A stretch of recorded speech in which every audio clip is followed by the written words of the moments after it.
दोस्तों, हम अपने लिए सुखी जीवन की कामना करते हैं तो सबसे पहले याद आती है सुखी जीवन के लिए अपने पितृ देवों, और उसके साथ साथ में याद आती है अपने कुल देव और कुल देवी की। विशेष रूप से यदि हम अपने कुल की वृद्धि की बात करें तब कुल देवी ही सबसे पहले याद आती है। और कुल देवी के बारे में एक बात विदित है दोस्तों कि कुल देवी का स्थान हमारे घर का जो प्रथम द्वार है उसके ऊपर हुआ करता है। अब जब कुल देवी का स्थान ही ऐसी जगह पर निर्धारित है तब बिना कुल देवी की इजाजत के कोई देव प्रवेश नहीं करते हैं।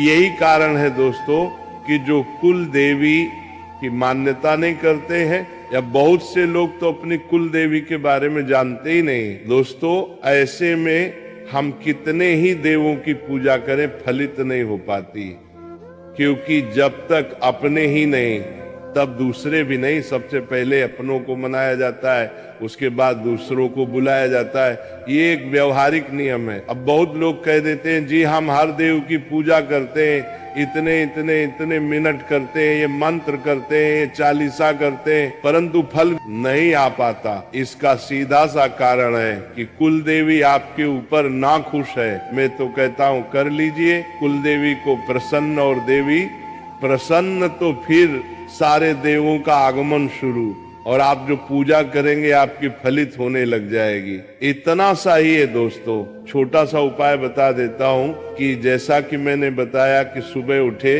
तो एक बार बस ये बोलते, एक बार के बोलने से ही आपका पूरा काम हो जाएगा। पर रोजाना बोले पर बोलना कैसा है और किस जगह बोलना है, कैसे बोलना है, बस ये बात आप और स्मरण कर लेंगे तो काम बन जाएगा, और कुल देवी रहेंगे आप पर सदा प्रसन्न। दोस्तों, कुल देवी का अपने मुख्य द्वार के ऊपर वास होता है। अब चाहे कोई व्यक्ति अपनी कुल देवी को ना जाने तो भी कोई बात नहीं, वास फिर भी होगा, और जाने तो भी होगा।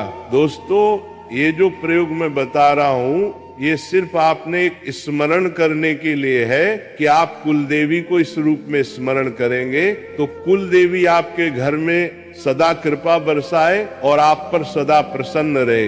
इतना सा छोटा उपाय तो बस एक छोटा सा मंत्र है। आपने ये मंत्र बोलना कब है, इसे बस स्मरण कर ले। जब भी आप उठते हैं दोस्तों, सुबह उठते हैं, कितने ही बजे उठते हैं, पर जब पहली बार घर के दरवाजे को क्रॉस करके बाहर जाते हैं, चाहे आप नहाए नहीं नहाए, आप शंका समाधान के लिए गए नहीं गए नहीं गए, कोई फर्क नहीं पड़ता। जब पहली बार दरवाजा क्रॉस करके बाहर जाते हैं, आपने ये काम करना कि क्रॉस करने के बाद एक बार अपने घर में मेन गेट में वापस आए और दरवाजे में खड़े हो जाएं और अंदर की तरफ ही मुख रखें। जैसे दरवाजे में प्रवेश कर रहे, दरवाजे के द्वार के सेंटर में खड़े हो जाए बस। दोस्तों, अब ये करके आपने ये मंत्र बोल देना है और कुछ करने की जरूरत नहीं है। यहाँ न किसी प्रकार की पूजा करना है, न किसी प्रकार की धूप बत्ती, न अगरबत्ती, किसी प्रकार का कुछ नहीं करना है।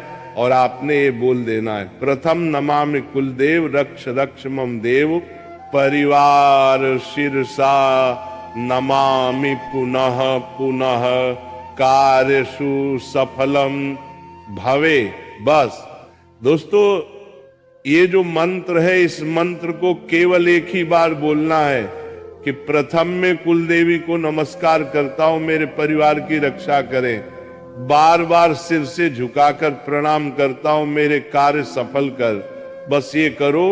और हाँ, ये तो मैंने इसका भाव बताया है दोस्तों, पर मंत्र को आप इसको याद कर लेना। आसान मंत्र है, एक बार बोल दिया कर रोजाना कर ले तो अति उत्तम है। और यदि रोजाना ना करे तो कम से कम दोस्तों 21 दिन इसे लगातार करके देखे और इसका परिणाम भी देखे, फिर अच्छा लगे तो फिर कर ले। वैसे 21 दिन तो लगातार करे, उसके बाद करे तो कभी छूट भी जाए तो चिंता न करे। तो कुल देवी की आने लगेगी कृपा, और कुल देवी प्रसन्न तो सारे देव प्रसन्न, कभी कोई कार्य नहीं रुकेगा, आपका जीवन बदलने लगेगा। और हा भक्तों, कुलदेवी को प्रसन्न करने के लिए प्रतिदिन या नियमित रूप से भक्ति भाव से पूजा करें, शुद्ध घी का दीपक जलाएं, चंदन और धूप का प्रयोग करें और उन्हें फूल, चावल और पान अर्पित करें। घर में रोजाना कलश में जल रखें, रसोई की पहली रोटी देवी के नाम पर निकालें और अपनी आय का कुछ अंश किसी अच्छे काम में दान करें। साल में एक बार अपने कुलदेवी के सिद्ध पीठ स्थान पर जाकर पूजा अर्चना करना चाहिए। अब यदि आपको अपनी कुलदेवी का पता नहीं है तो आप अपने परिवार के बड़े बुजुर्गों या गोत्र के विद्वान से पूछ सकते हैं। यदि इससे भी पता नहीं चलता तो आप भगवान शिव और माता पार्वती की पूजा कुलदेवता और कुलदेवी के रूप में कर सकते हैं, क्योंकि वे सभी देवी देवताओं में श्रेष्ठ हैं और उनकी पूजा से ये प्रार्थना पूरी हो जाती है।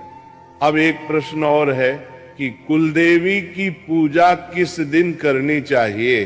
कुलदेवी की पूजा के लिए पूर्णिमा, नवरात्रि और अष्टमी जैसे शुभ दिन माने जाते हैं। इसके अलावा परिवार की परंपरा के अनुसार किसी विशेष पारिवारिक अवसर जैसे विवाह या बच्चे के जन्म पर भी पूजा की जाती है। कुछ परिवार साप्ताहिक रूप से शुक्रवार को भी पूजा करते हैं। हालांकि सबसे सटीक दिन और विधि जानने के लिए परिवार के बुजुर्गों से पूछना सबसे अच्छा तरीका है। कुल देवता को प्रसन्न करने के उपाय, मंत्र व तंत्र क्या है? कुछ नहीं, सुनो मेरी बात। कोई मंत्र नहीं, कोई तंत्र साधना नहीं, सिर्फ एक आचरण से होकर अपने इष्ट देव या कुल देवी या देवता को प्रसन्न कर सकते हैं। और वह इस प्रकार से है कि हम समय समय पर उनका ध्यान करें और हर विशिष्ट कार्यक्रम में उनकी पूजा या भोग अवश्य ही दें और अपना आचरण शुद्धवार करें, विचारों को शुद्ध करने की चेष्टा करते हुए रहे। हमारे कुल या इष्ट देवता कभी किसी को हानियां नहीं करते हैं, वे सदा भला सोच सकते हैं, पर उन्हें हमेशा अपने सभी खास कार्यक्रम में शामिल करें, उनका सम्मान करते रहे तो वे बलशाली होकर सदैव आपके लिए कृपा बनाए रखेंगे।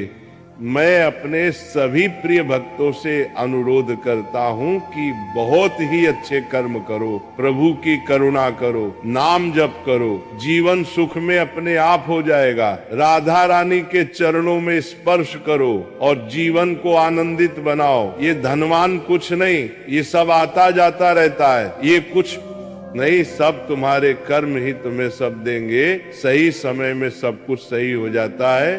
तो बस भजन कीर्तन नाम जप जीवन का यही सब कुछ है।